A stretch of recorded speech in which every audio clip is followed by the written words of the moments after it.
So a little bit of a reason why I get rid of these tires immediately is because they're like an amphibious car. They're not a great car, and it's not a great boat. It's just them trying to bridge the gap between dirt and street. While I appreciate their efforts, these tires just don't work for me. They're not great dirt tires, and I have no experience riding them on the street, so I shouldn't say they're not good on the street. But if you've ever ridden a dirt bike on the street, stopping is not its best quality. So I don't like to run these since I ride primarily just in the dirt, and I also don't like these O-ring chains, as I've mentioned in a previous segment, that they have a ton of rolling resistance and they're impossible to clean. You have to scrub them with a brush. They make these three-sided brushes that you scrub them, and then you spray chain lube on them, and then they have O-rings, hence the name O-ring chain, on each link. So there's 4 O-rings per link, and as you can imagine, that does have quite a bit of drag on it. In fact, pay attention to this. So yeah, it's a brand new bike. The chain has 0 hours on it, but you can see what I mean. And I'll do this again once I get the new tire and new chain and sprockets on here, because you'll notice a significant difference. Even with that brand new chain, I promise you it'll have more free roll to it. So I find the master link, which is typically marked with a paint pen at the dealer because they go over their safety checks. There you go. And you can see this little guy, how it is in fact marked. Oh my gosh, I'm already scratching my wheels.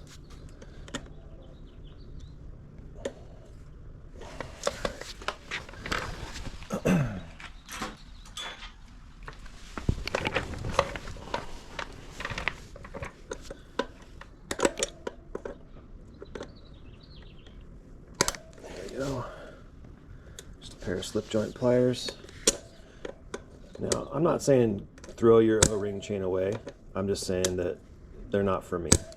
So do with my advice what you please. But, it's just my opinion. I'm sure they last for people who run them and don't care that much about performance. I am going to get a crappy flathead screwdriver to pry these guys apart. When these chains are brand new, they're real tight, even the non-O-ring ones. So you just want to use a screwdriver to kind of work it off. Sorry,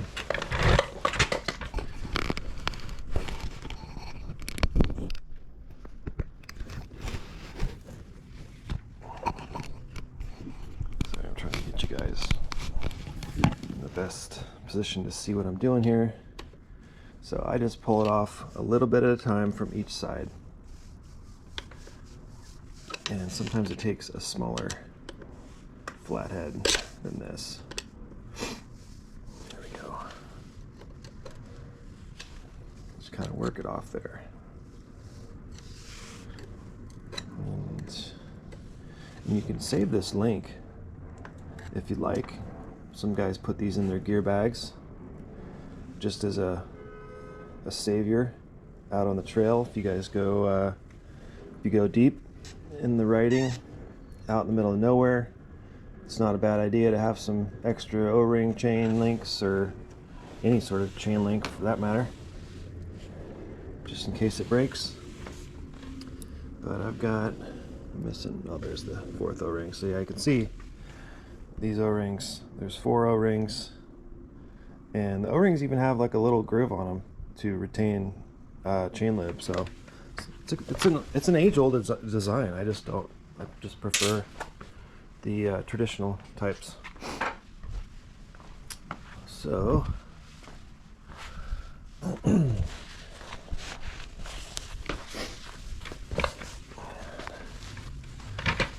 now we can pull this chain off.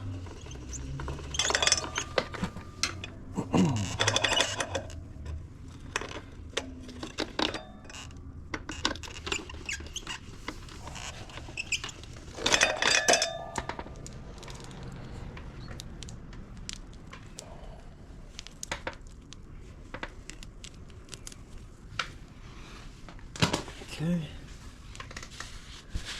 And now we need a 27.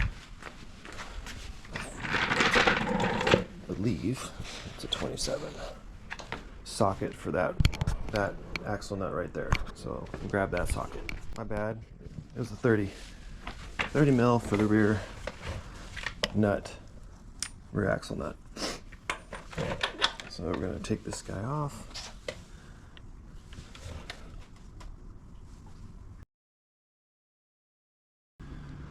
These blocks are actually reversible.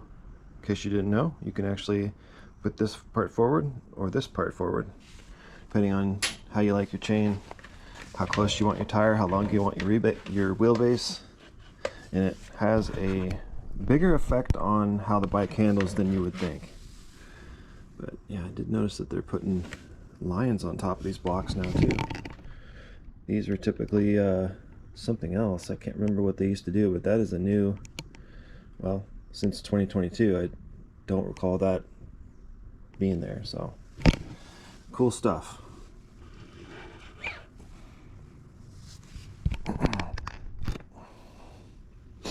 Now I'm going to pick up on the tire and gently slide this axle out. And then I'm just going to roll the tire out. And there we have it. And what you can do, if you don't want to store this thing on the table, just throw your rear axle in your exhaust. And it keeps it out of the way. So first things first, we're going to remove this goofy chain guard. It's like 10 millimeter and 8, looks like.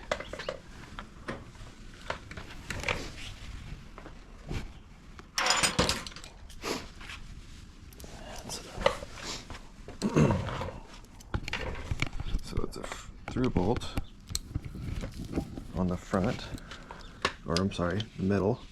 No, I guess that would be the back. Sorry, wrong again.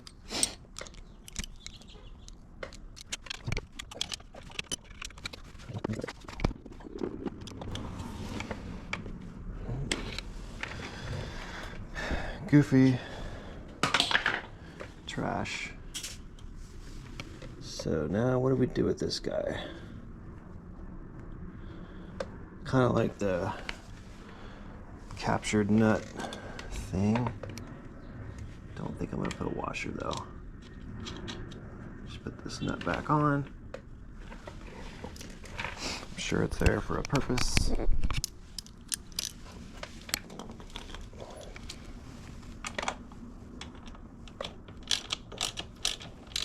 Oh. Yeah, I'm really bad at showing you guys the right camera angle. Sorry. Alright, it's tire change time. So this applies to most motorcycle tires, dirt tires of course, or enduro.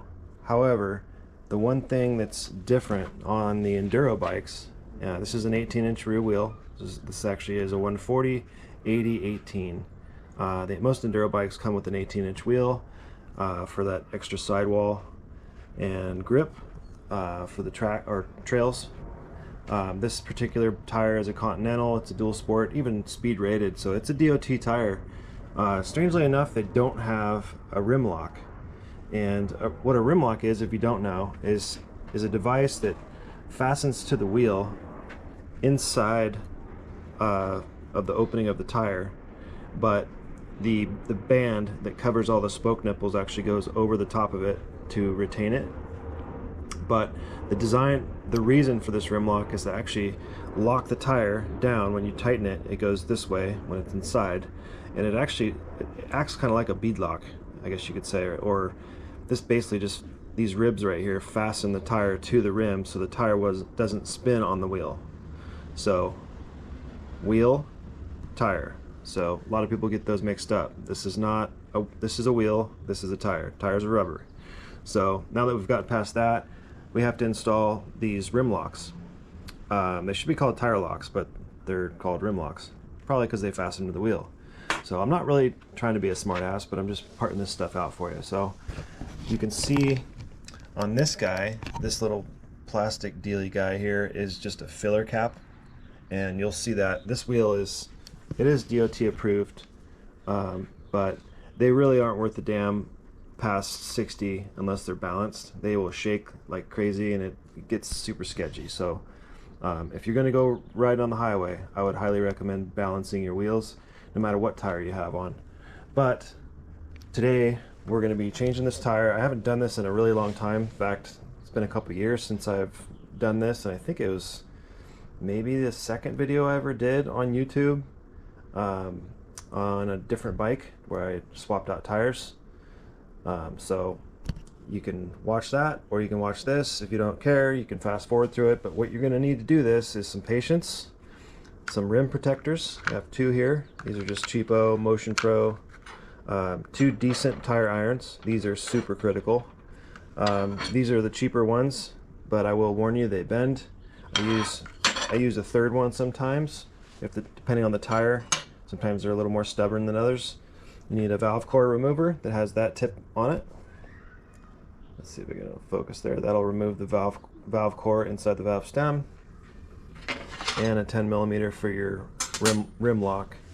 So I recommend keeping the sprockets and rotors on, because you'll see in a minute that I actually will lock the tire iron under the sprocket when I'm working on another section of the tire. You also need some soap and water, which I did forget, so I'm going to go grab that real quick. That is an important part of this procedure as well. Alright, so we're going to remove the valve core.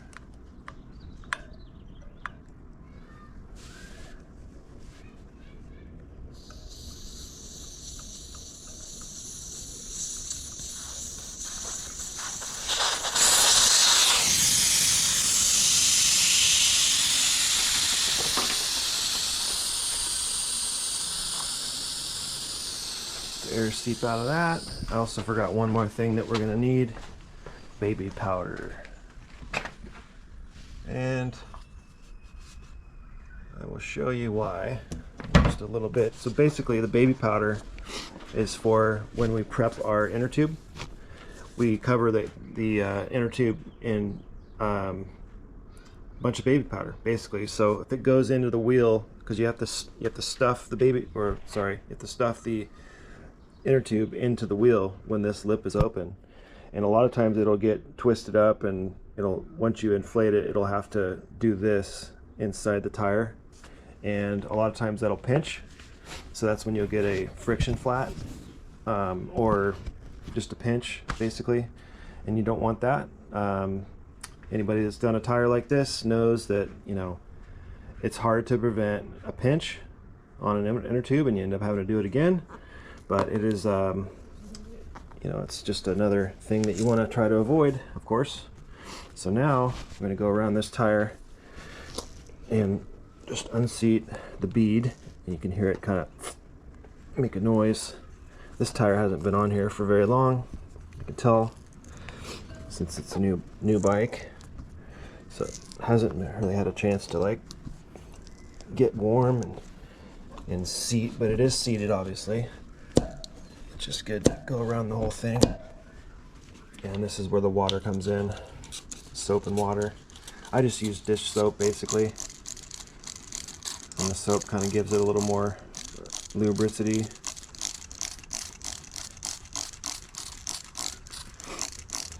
And I'm of course using a towel to do this, because it keeps things from getting scratched and torn up. You want to use a liberal amount of soap on both sides when you're doing this. And the reason is because when you're doing, say we're removing this bead first, which we probably will, the other bead actually has to comply as well when we're getting that first start on it. So it's good to get the water soaked in around. Just another preventative to make this job hopefully easy, but sometimes it fights you. But you just want to allow your water and soap to get down into the crack there so it has some sort of slip to it, because this is not exactly a fun project, but it is in fact necessary. And we'll flip it over and we'll do the other side now.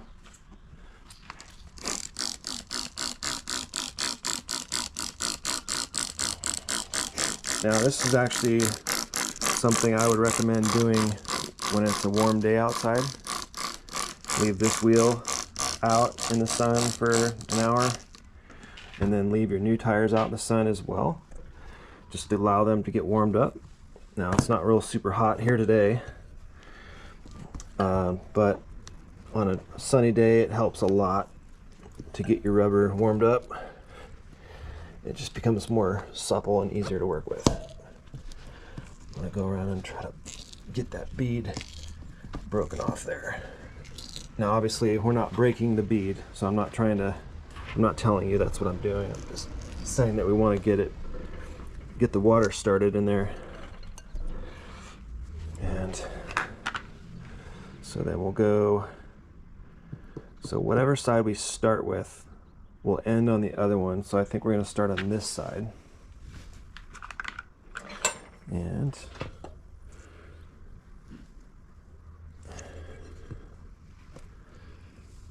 make sure this bead is broken. Yeah, it is.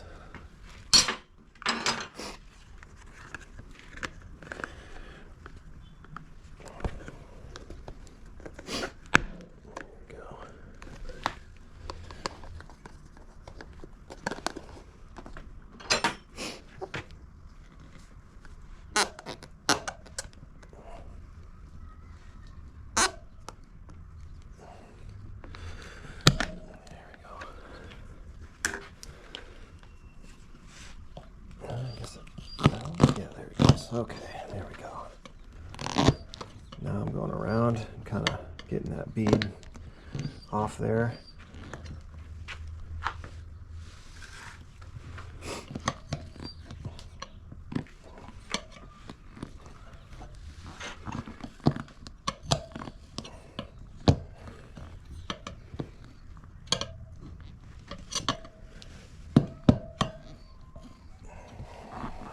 You can see how the tire is kind of sitting down now, and then once you get 3/4 of the way around the tire, you get it all off the bead and it's a lot more easy to work with. So now we can go, and typically you want to start with your rim lock and go either direction. Say the rim lock is here, you want to start and go that way. But everybody has their own way of doing it, so as long as it works, I don't think there's anything wrong with that. You just want to go in and grab just the tire itself, just past that ring, and hold that guy there. So now you can see how having this bead off is helpful. So now we're committed here, and we've got the lip started, and so we're going to just continue on around this side. So don't want to bite off more than we can chew. I know it's real tempting to just go and just try to get as much done as you can, but trust me, it won't allow you to. So just be careful and just go slow, take it easy.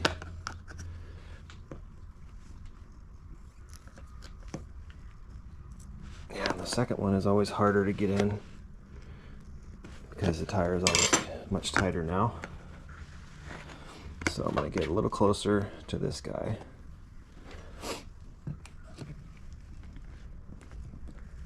This guy is going to be, yeah, so this guy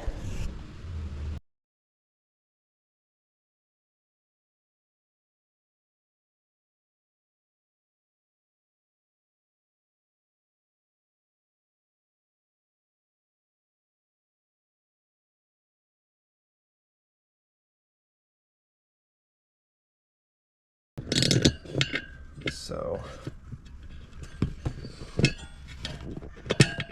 but we're hoping to reuse these inner tubes, even though they're probably not the best.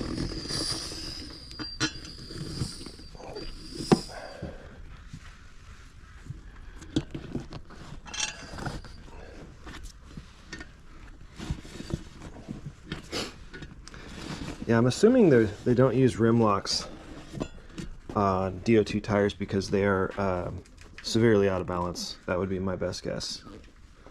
So I'm going to throw this inner tube out here.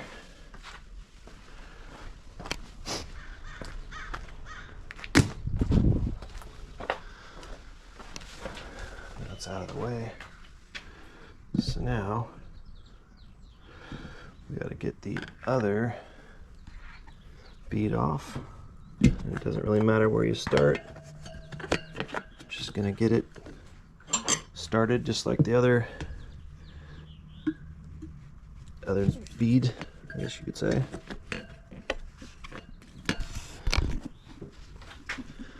You pull it around.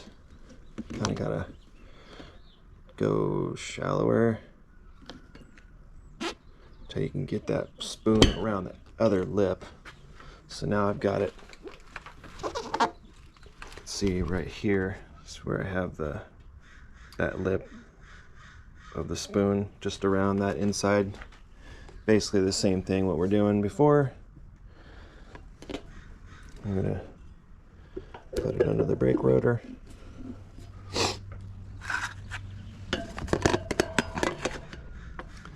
Now this guy is gonna, okay.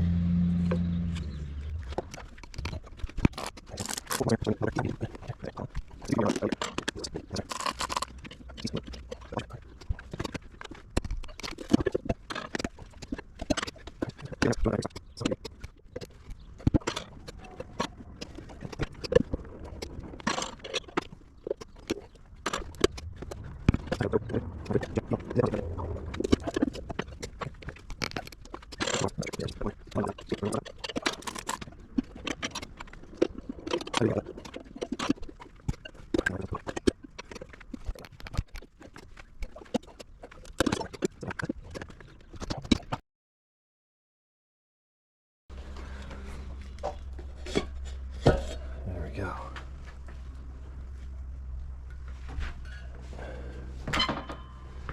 All right, so we did it. So first things first, there's a little strip that runs around the spokes, the spoke nipples that keep your inner tube from chafing on those. Just want to make sure it's still seated in the center. And some manufacturers do it with like a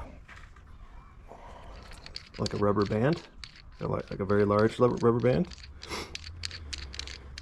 And this stuff looks like tape. So now it's rim lock time. And you gotta figure out how this little plug comes out. I don't recall having to move this before. Yeah, it just pops right out. That's what it is.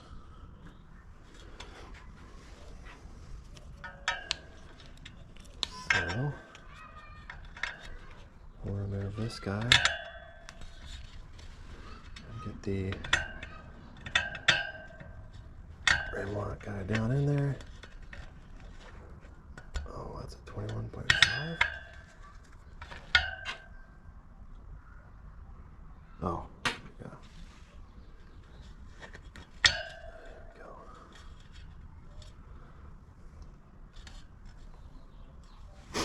Okay. Now, I'm just going to put this nut on loosely because we're going to need to push on this guy once we get the tire on there, at least the first bead. So let me go grab that guy and we'll get started.